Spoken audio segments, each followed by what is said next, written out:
Hiring the wrong salesperson will cost you big time. And the worst part, you probably won't even realize it for 6 months. By then, you've lost money, wasted leads, and now you have to start over. As a CEO, you need salespeople who can actually sell, not just talk a good game in the interview. But too many business owners hire based on gut feeling, not proven ability. So in this video, I'll show you exactly how to hire the right salesperson the first time. I'll walk you through my proven step-by-step hiring process based on what's worked across dozens of companies. And to make this even easier, I have a free ideal candidate profile template that will help you identify the right hire before you even start interviewing. I'll show you where to get it later in the video. I get it. Hiring's tough and you don't have time to sit through endless interviews. So what happens? You take shortcuts, you go with your gut, and in most cases, it backfires. But as a business owner, hiring the right salesperson isn't about luck. It's about having a structured process that filters out bad hires before they ever step through your door. Let's start with what not to do. The biggest hiring mistake I see CEOs make, they hire with their gut and how they connect with the candidate rather than how well the candidate can do the job. You meet a candidate, they seem confident, they tell a few good stories, and suddenly you're convinced this is your next sales star. But here's the problem. Salespeople are great at selling themselves. Just because someone sounds good in an interview doesn't mean they can actually close deals. And when you get this wrong, you don't find out until months later. By then, you've wasted salary, lost deals, and now you have to start the whole process over again. So how do you make sure you get it right?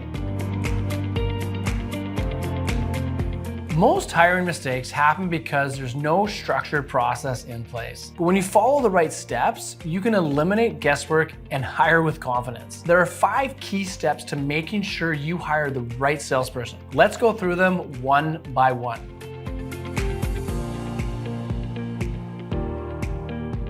Think about the last salesperson you hired. Did you know exactly what traits and skills would make them successful before you brought them on? Or did you figure it out after the fact?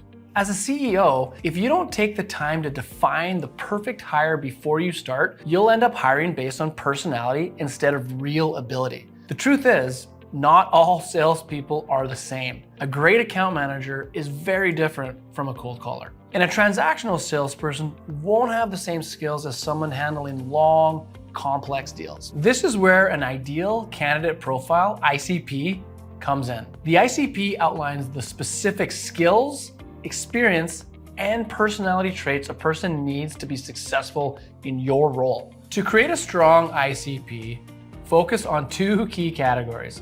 First, define the required traits. These are the non-negotiables. If a candidate doesn't have them, they're out. Next, identify the preferred traits. These are the qualities that would be beneficial but aren't deal breakers. For example, resilience might be required because sales is full of rejection, but industry experience might just be preferred because a strong salesperson can learn a new industry. I've actually created a free ideal candidate profile template that walks you through this process step by step. If you want a shortcut to getting it right, I'll show you where to get this in just a bit. But even if you have the perfect profile, there's still a major challenge. How do you test for real ability? Have you ever hired someone who looked perfect on paper, but completely failed once they started? That's because most interviews don't actually test real sales ability. To truly evaluate a salesperson, your interview process needs to go beyond surface level conversations. Here's how to do it. Start with multiple interview rounds. One interview isn't enough. Use strategic questions to ask relevant questions and back them up in separate interviews. Next, include shadowing sessions. Let the candidate spend time with top performing salespeople so you can see how they interact and what questions they ask. And finally, ask strategic interview questions. Avoid generic ones like, tell me about your experience. Instead, ask, walk me through a deal you closed from start to finish. What challenges did you face and how did you overcome them? Even if they ace the interview, you'll still need to validate their track record. But how do you confirm whether a candidate's past results are real? That's where proper reference checks come in. Imagine this.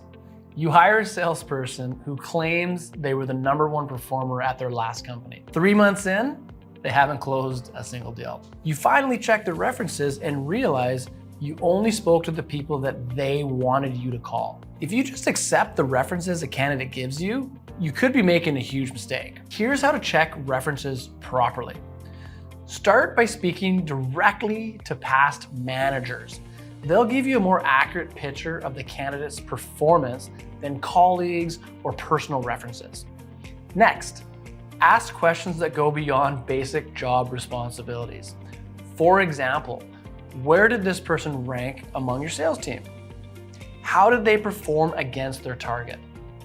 Finally, request concrete proof of sales performance. If they were truly a top performer, their previous employer should be able to provide a number of specific examples of their successes. But even if their references check out, how do you know if they've actually performed under pressure? Some salespeople interview like superstars, but underperform once they're on the job. Others might not impress as much in an interview, but they can close deals like a pro. So how do you substantiate your interview data? Back it up with a sales assessment. A great interview doesn't mean they'll be great on the job. That's why you need to use sales assessments to measure natural behaviors and tendencies. I personally recommend the Objective Management Group Assessment. It evaluates will to sell, sales DNA, tactical skills, and customized factors specific to your actual job. But even with all this data, there's still one final step before making your hire.